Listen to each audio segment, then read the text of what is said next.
It's been a little bit of time. Obviously, a lot of change so far. This offseason for you, the staff, the team, and everything. What's these past couple months been like? Well, it's been a busy offseason. We've got a big changeover in our roster, and you throw in all the seniors we lost, and they all graduated. We're proud of that. Then you lose James to come out early, and so we had a lot to do, with personnel-wise, changing of the guard, as you say, but then we had a changing of the staff too. So it's been a very busy year. I feel great about what we've been able to accomplish so far, and getting this group of guys together. And now everybody's here for summer school, and we're hard at work. How big of a test will this this kind of change stuff be for the program? It's just Huge. to show where it is. Obviously, being able to handle this sort of thing. It's a huge off season for us, and that's why we're doing this Costa Rican trip. Is we need those 10 practices. We need outside competition, and we're going to be tested a little bit. And, we're going to be tested in practice. We're going to experiment with a lot of different things, and we have an urgency to develop these guys that we have. We got great young players, great young, returning players, and great young newcomers, and we got to get them up to speed quickly and get ready for the Mountain West. How did this Costa Rica trip kind of come up, and why there and all that? How did all that kind of come together for you? Well, all these years I really haven't. I've erred on the side of not doing them because it's such a long season, such a long year, and I didn't want to burn out these guys. But because of the circumstances are so different this year, and we've got so many new kids and a new staff that needs to get to know each other and be able to compete with each other, and go on a trip and bond and learn about it, everything about the players and the staff and myself. And so I kind of just came to the conclusion that it's time for us to do this, and we got some people helping us with the trip, and I think it's going to be a fantastic experience for the players, a lifelong memory, and hopefully a great bonding experience for our team. How do you pick the destination where a team ends up? I mean, you see colleges go all over the globe. How did you settle on Costa Rica? Well, you just turn on the TV and see where Dora the Explorer is going that day, and that's it. You spin the globe and punch it. No, we looked at a lot of different options, and Costa Rica is a place where most people haven't been. I think it's going to be a lifelong memory, like I said, for these guys. Kind of a once-in-a-lifetime situation, and so I think that those things all went into my decision about picking Costa Rica, and I think it's I have a former basketball coach that I used to coach with. He'll be our host coach down there, and so he told me all about it. He said it's just terrific, so we're excited about it. Do you watch Dora the Explorer?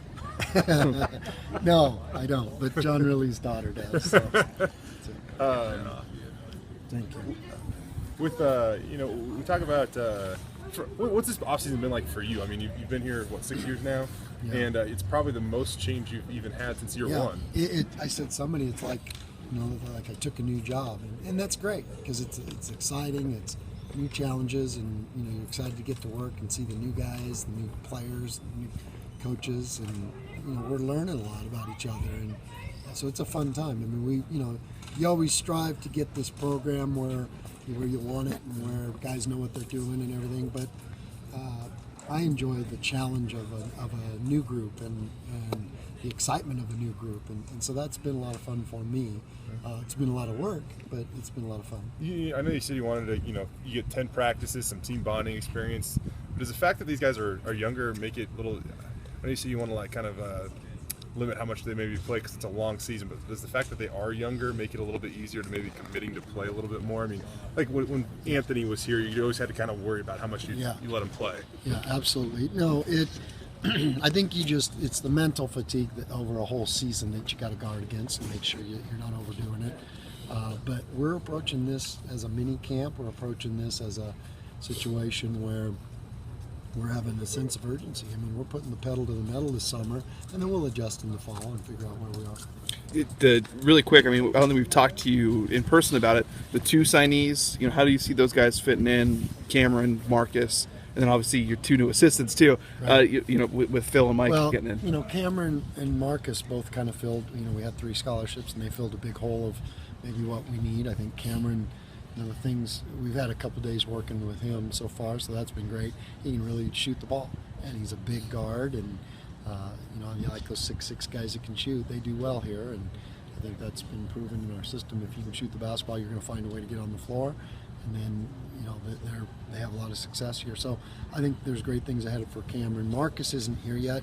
He comes here July 4th or 5th, and I think he gives you a different kind of point guard that I've heard great things about him. I've watched him on tape. Never got a chance to see him live yet. So that's another thing where the summer will help us evaluate these guys and put them in the right spots. You've had time to sit back and probably evaluate a little bit. Like, what is like your I don't know if concern is the right word, but what is the thing that you want to see? When you guys go down to Costa Rica, or even this summer that would. Well, concern is the right word when you're replacing this many guys, and we got one guy that I probably know exactly what we're going to get, and I know his role, and that's Nick Duncan. We want him to step it up more and increase his role, even since we lost a lot of guys. But you got to figure out who goes where and what parts go together. But the biggest thing, probably my biggest thing that I want to do this for is player development. And we need to develop these freshmen, these young guys, these new guys, so they're hitting the ground running when it comes to September, October, November, and they're ahead of. They're not freshmen. They're not first-year guys. They're a little bit veterans because of what we've been able to do. Are you going to bank that other scholarship, or do you still have maybe tend to use it? It's always day to day with that. You're always looking. But I want to hit a home run with it, and I think that's important.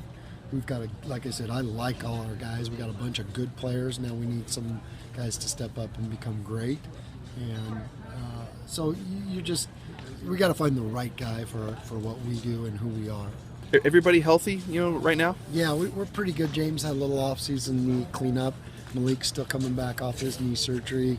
He's almost ready to go, almost cleared to play.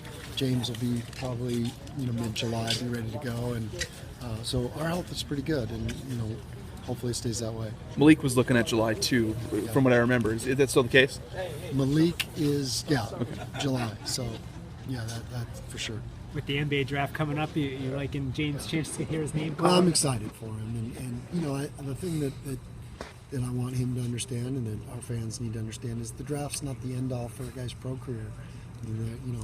If you don't get drafted, there's still a lot of ways to get there, and James is working hard, and he's got a lot of desire to do it, and he's going to get there. So, hey, would it be great for him to be drafted? Yeah, and hopefully that will happen, and hopefully he'll go to the right team, and we're keeping our fingers crossed. But I don't think it's the end all, and I know that he's going to keep working and find a way to have a successful pro career. Have you been in touch with him much since he left? And he's done some great things. I mean, he's finished his classes, I was really proud of him. He's close to graduating, and we're going to get him graduated here, and all our seniors graduated. We got the perfect APR score this year, and we would have lost points had James not taken care of his business. So that was a great thing he did. I'm really proud of that too. And I've told GMs that's a mature kid that follows through and takes care of his schoolwork, and that's what he did. And so I'll be really proud when he gets that degree too. So yeah, but we've had a lot of talk with NBA guys about him and the different things, and he's been busy doing a lot of workouts. How often do NBA guys reach out to you to get a little feedback on Yeah, quite often. Myself and the staff and John's had a lot of conversations with people and Linder, and so yeah, we've had a lot of conversations with people that have given us good feedback. How have the two new guys on the staff kind of fit in? And I know we've talked a little bit with you about Phil, but maybe not as much about with Mike. So just kind of how they fit in. Like I said, Dave, you know me. I'm not a horn tooter, but I'm tooting my own horn with how I hired. I hired a great staff, and they're going to do some amazing things here. And the thing that I am most excited about right now is their ability to develop these players. We got great young players in this program right now, and the key to our success in the future is how they develop. And I think I got the best staff in the country for developing guys. And Phil's got his NBA background. Mike's been a development guy all his life, and John's one of the best development guys, best shooting coaches in the country. So put those three together, and it's a strong staff. Do you have an associate head coach, or are you going to have one? No, Okay.